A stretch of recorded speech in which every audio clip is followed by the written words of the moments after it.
நிற்பதும் நடப்பதும் நின் செயலாலே, நிற்பதும் நடப்பதும் நின் செயலாலே, நினைப்பதும் நிகழ்வதும் நின் செயலாலே, நினைப்பதும் நிகழ்வதும் நின் செயலாலே,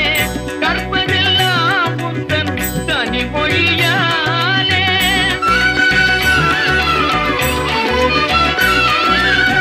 கற்பதெல்லாம் உந்தன் கனிமொழியாலே, காண்பதெல்லாம் உந்தன் கண்விழியாலே, காண்பதெல்லாம் உந்தன் கண்விழியாலே, கற்பனை என்றாலும் கற்சிலை என்றாலும் கந்தனே